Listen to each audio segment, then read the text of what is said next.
the OCD and Anxiety Podcast by Robert James Coaching.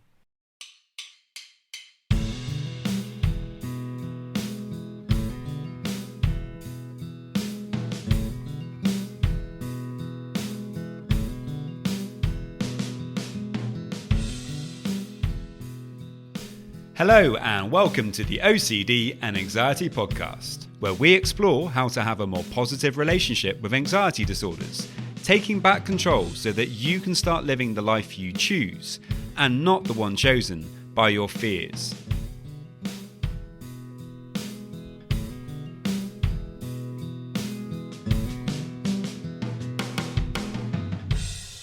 Hello and welcome to episode 131. If you do happen to be struggling with OCD and anxiety, you can get a free session with me. To get that, all you need to do is to head over to my website, www.robertjamescoaching.com, and there you can leave me a message and we can arrange the free session. In today's podcast, I speak with Nicholas Corliss, who is somebody who has struggled with OCD himself in the past. He's also currently training to be a Wim Hof instructor. We go into detail about Nick's story with OCD, some of the difficulties that he had, and some of the things that he found really helpful in learning to deal with it better. He talks a lot about the importance of gut health and about building a solid foundation of holistic health in order to generally feel better, which is obviously going to help you to manage OCD and anxiety. Nick has a great way of expressing the difficulties that we all face when dealing with OCD. And I think you'll find it's a really interesting and hopefully helpful conversation. Are you following me yet on Instagram? If not, it would be amazing if you could head over now and just follow and like some of the content there. It really does help me to build up the popularity of the podcast. And likewise, if you could subscribe on iTunes or Spotify or wherever you're listening, that also really helps. So that's it, guys. I really hope that you enjoy today. As always, if you have any questions, then do please let me know. Many thanks.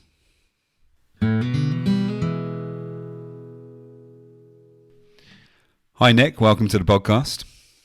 Thank you, Rob. Pleasure to be having this chat with you.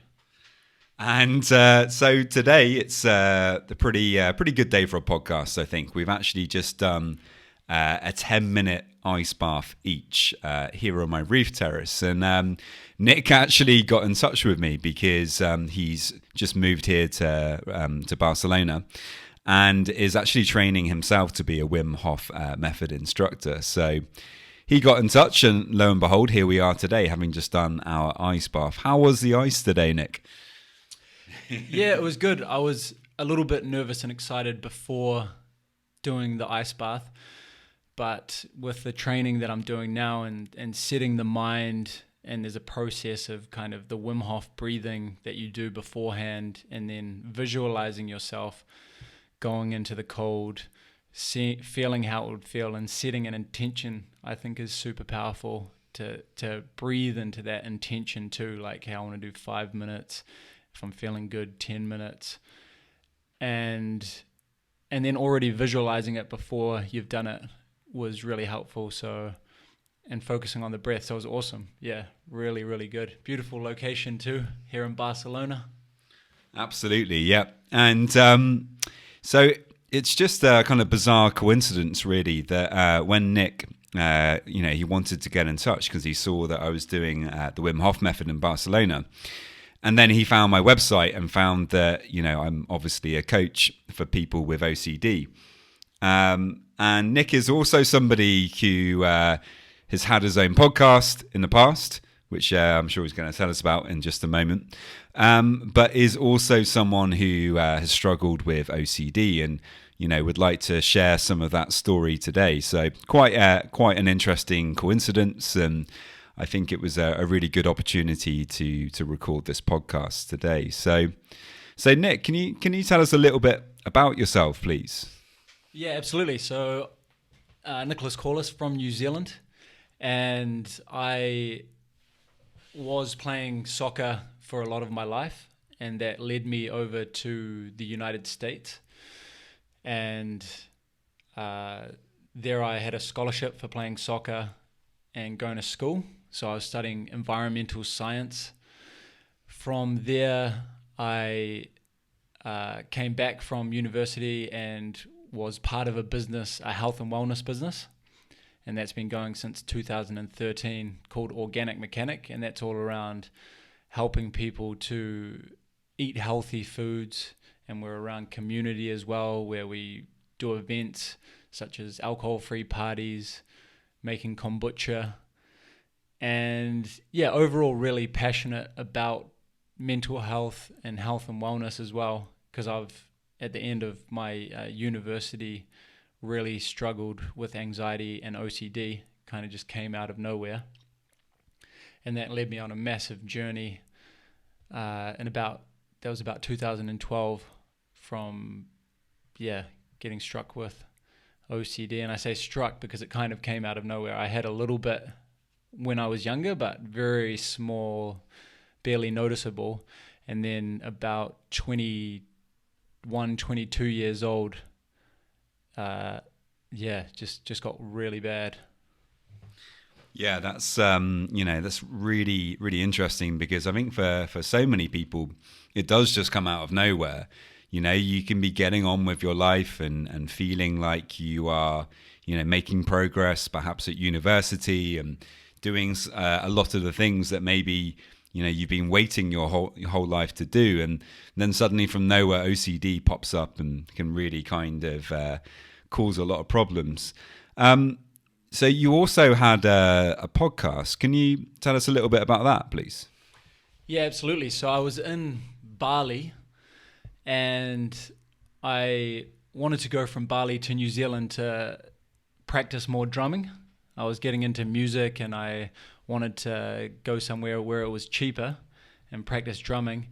And somehow, through meeting people, I ended up working for a cryptocurrency, and that's really exploded recently. It's called Energy, starting with an E, ending with an I. And they had a lot of money and wanted to do positive things in the world.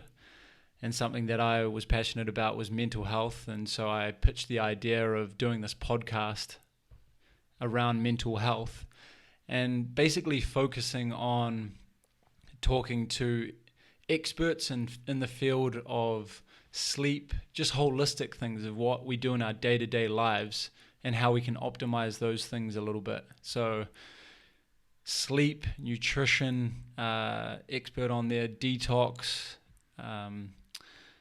fitness, so how we can optimize those areas. Someone as well about the cold water and going in that too. So yeah, to help give people ideas of different tools that can, maybe add 1 or 2% difference to their mental health, but that all adds up. Well, if you get a better sleep, you feel better. If you slightly change your diet, you can feel better too. And I think sometimes these things are overlooked in our society, and we just head maybe straight to the doctor and rely on what they're saying, instead of taking it into our own hands a bit more as well, and seeing how we can optimize our diet and lifestyle. Yeah, I think that's really a really good point. And actually, it also kind of leads into something that I've been discussing quite a lot recently, which is, all of this stuff that you did with your podcast came out of the fact that when you were at university, out of the blue, you started to struggle with OCD. However, something that we tend to focus on is the kind of negative. It's all too easy for everyone to just to focus on the negative. And of course, when you struggle with OCD, it's all too easy to do that. But actually, from this experience, it really does sound like you used it as a springboard for your own personal development, to develop yourself, to find ways to be healthier. And in doing so, it sounds like you've really kind of done a good job at making yourself feel a lot better. Yeah, totally. That's exactly right, Rob. And the dark times have led me into wanting to feel better, and okay, how can I search or find the right people to talk to try some different things. So when I was really feeling bad in university, the pills I was on weren't working as well as they could for me. And I know for some people, psychiatric pills can be very beneficial and work really well, but for me, they weren't working so good. And so it was a process of talking to different people and trying to find alternative methods of feeling better. And that led me to a naturopath. And she basically said, yeah, cut out gluten, dairy, and alcohol from your diet for a while and do a detox because you've got leaky gut.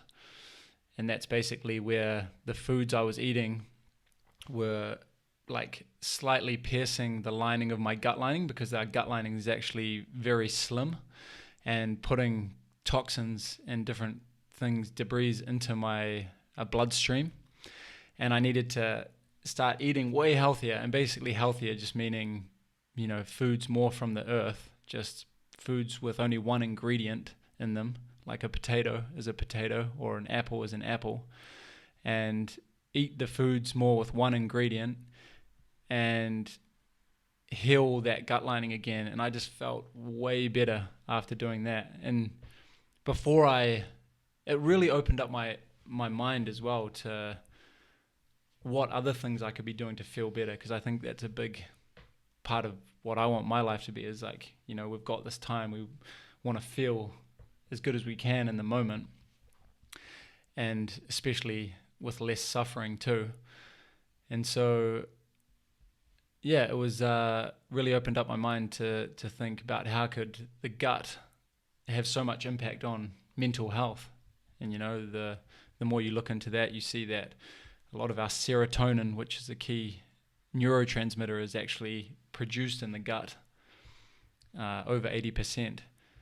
And so, yeah, it led me down a massive path of finding other things that were beneficial for my life. And as you say, like a springboard to feel better than I probably did even before, and learn more about myself too than I did before. And then in turn, I think a massive one is helping others, you know, from my experience of going through, as you're doing yourself, you know, dark times, and knowing that suffering of how terrible, like just shit it is to be in that situation, and where your mental health isn't good, and wanting to help other people as well to help feel better.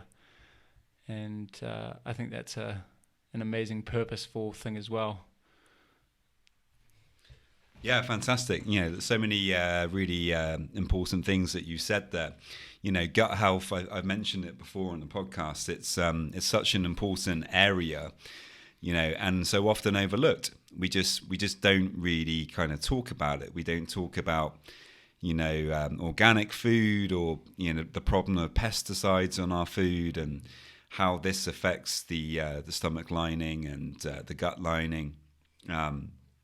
Yeah, I mean, it's such an important area. I mean, when you also think about when people talk about gut feelings, you know, there is actually now they're finding that actually there are neurons in the stomach, not just in the brain. You know, there's actually a lot of neurons in the stomach, and so when you actually have a gut feeling, you know, there is something to that.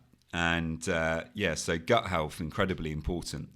Okay, and so could you tell us a bit more about kind of the OCD, you know, how difficult that was? Because obviously when you're at university, you're you know, you're still very young.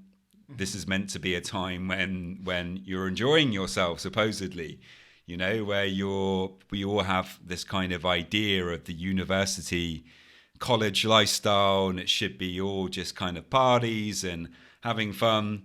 But I imagine if you were struggling with OCD, as I was at university, it was probably quite a difficult time. Yeah, I was having an amazing time before it.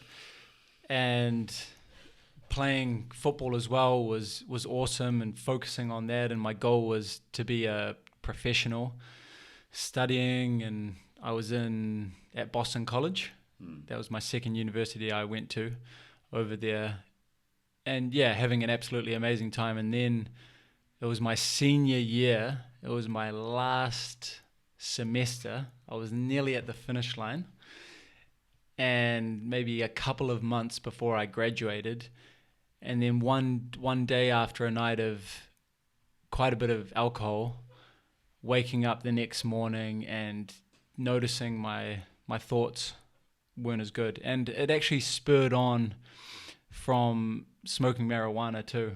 So I had a couple of, maybe about 3 or 4, maybe even more experiences where I just was smoking cannabis and had paranoia, really bizarre thoughts, just super in my head. But that trip only lasted, maybe a day. And then maybe the next day too, I was a bit hazy as well. But then I would get on with my life and my mind was good.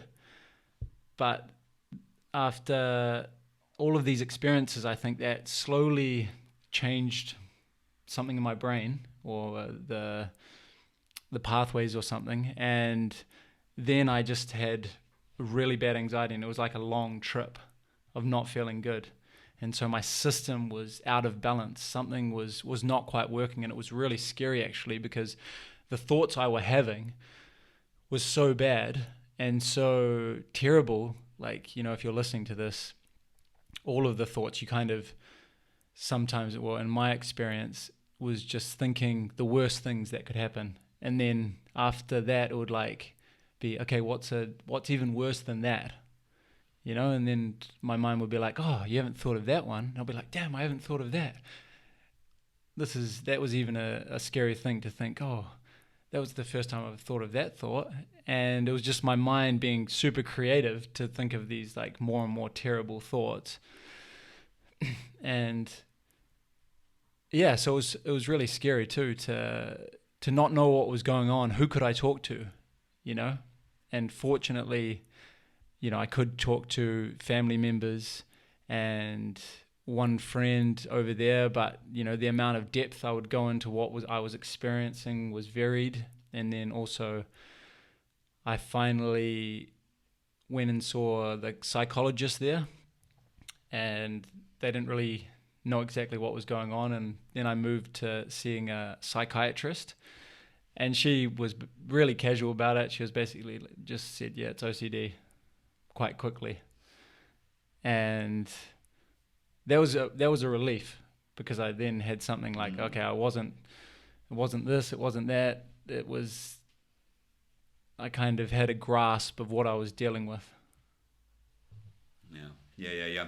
No, it's this is so true. It's a massive relief, actually, when you find out that other people struggle with, similar thoughts, that you're not alone, that this is actually much more common than you would think. It's a big relief. But before that, when you don't know what it is, and when you do first start experiencing such thoughts, intrusive thoughts, it can be horrible. It can be, so anxiety producing, because the thoughts are so against everything you probably stand for as a person. Okay, and so you went to see the psychiatrist, and what was the result of that? So that you tried medication at that point?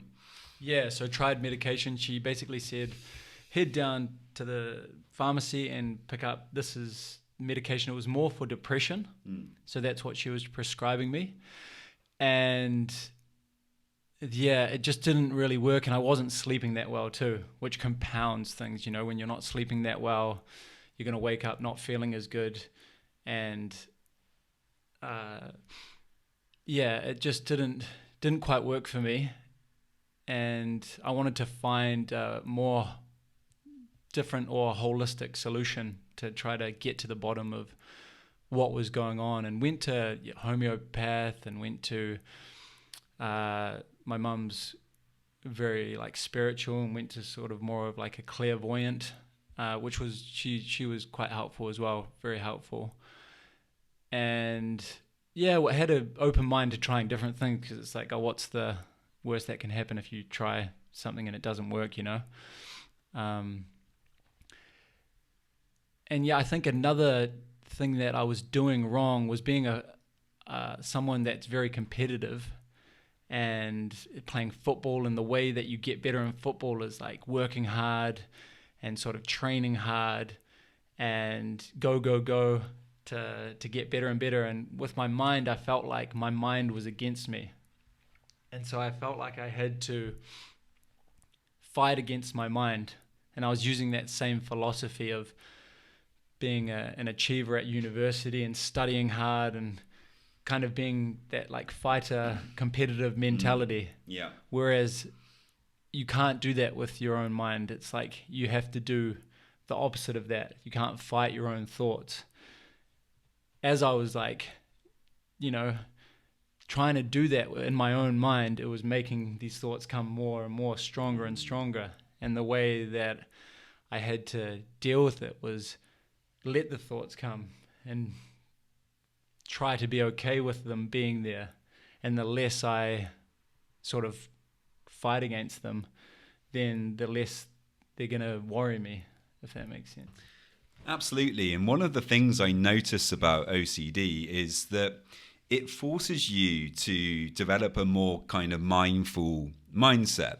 As much as I don't really like that word, it is a very good description of what you have to learn to do in order to keep these thoughts in perspective, is to not get tangled up in them, to not allow the rumination process to take over, and to start observing the thoughts, allow them to pass by like clouds in the sky. Do not allow yourself to dwell on them. It's pretty amazing how actually the experience of OCD, as awful as it can be, it does really encourage you to wake up this more spiritual side that we all have, and to learn to be more in the present moment. And as you pointed out, like, you know, that is absolutely essential, because the alternative to that is fighting with the thoughts and, you know, trying everything you can to not experience them, to push them down, to get rid of them. And unfortunately, as you've quite eloquently pointed out, that leads in one direction. Yeah, totally. It leads in a direction of, you know, thinking about these thoughts. No, I'm not that, and then trying to check, you know, doing the compulsions and thinking that's not me.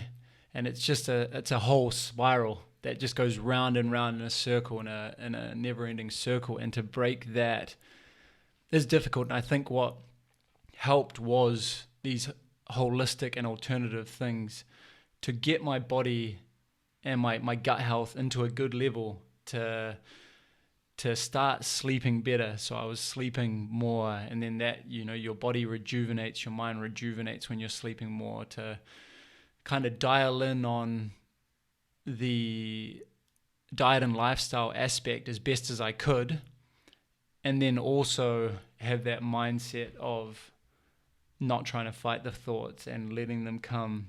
I felt it was an easier platform to be able to do that, because, you know, if you haven't had a good sleep, the next day, I know for myself, I'm more anxious, more in my head.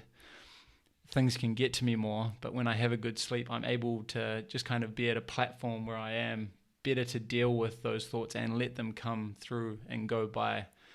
So focusing on that holistic health aspect has been really beneficial for me. And the Wim Hof is just another tool as well that I've used to really help clear the mind.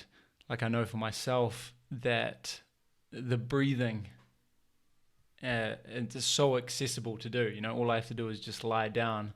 It's right there with me. I don't have to go to a gym or anything, and take some of these big, deep breaths. And I find after that, my mind is more clear. I'm able to let thoughts come and go easier. And so finding these different tools that have worked for me has been super beneficial in the cold showers as well, and cold ice baths too, to help, I think, as well, fortify myself and make myself more resilient too. Not just when I'm struggling, but when I'm in a good state as well, to continue to do these practices to I'd say the word like fortify, or make myself more resilient, so I am in a better space when life comes and knocks you off course, which it does sometimes, and to be able to deal with those stressful things. Absolutely. Yeah, I think it's a really good point. There's so many different alternative methods out there that are so beneficial, and for so long have been ignored by modern science, and in favor of pharmaceutical kind of approaches.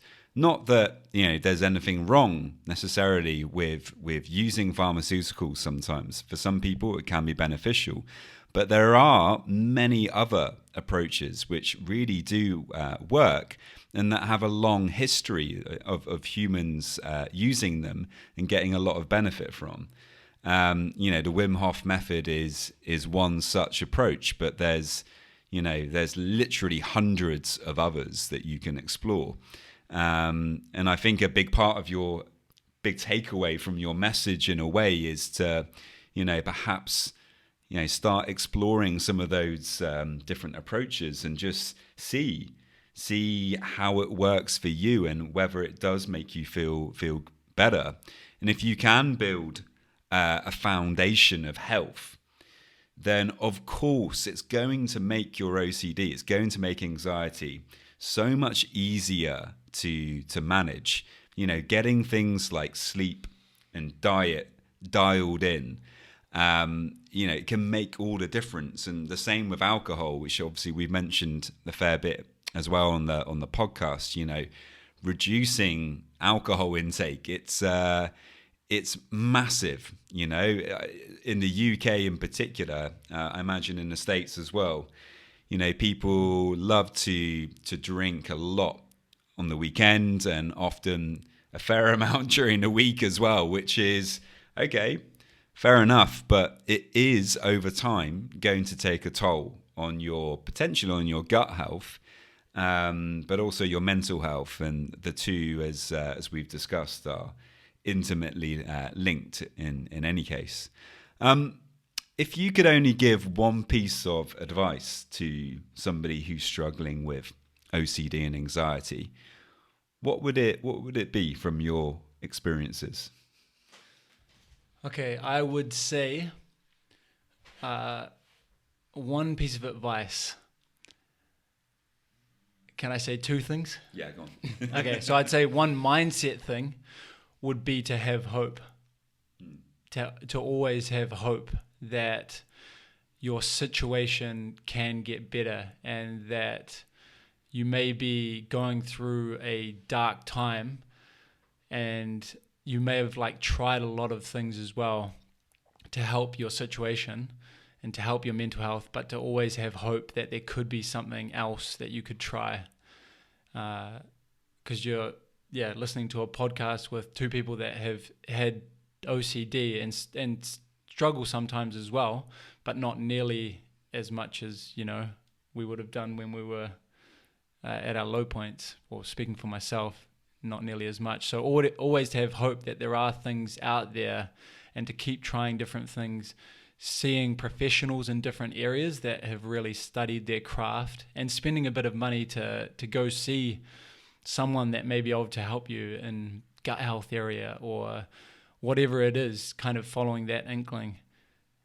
And also I would say to look at the gut health, because I know that was a foundational piece for me to improve, and whether that's going to see a naturopath or a nutritionist or something, food is something we do every day, and we put food in our mouth, and to think that there's no difference, there's a lot of focus on calories and energy, whereas we should really be focusing on nutrients and if our food is more from the earth or if it's more man-made, and to focus on, eating the foods that have come from the earth, that have grown in the earth, because it doesn't really get it wrong. Nature is so wise, and to eat more of the foods with one ingredient. So that's, what I'd say is to really focus on the gut health and see how you can improve that. Fantastic. That's really, really good. So Nick, thanks so much for coming on. It's been great talking to you, and thanks for being honest and opening up about your story with OCD. I know that the people listening find it super helpful. Yeah, thanks Rob for having me on, and love your work here that you're doing. Awesome. We're into similar things with the podcasting and Wim Hof stuff as well. So yeah, thanks for having me on, and I hope everybody out there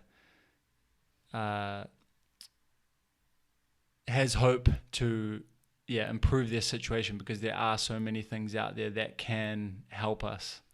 And much love, everybody. That's great. Really positive message to end on. So many thanks.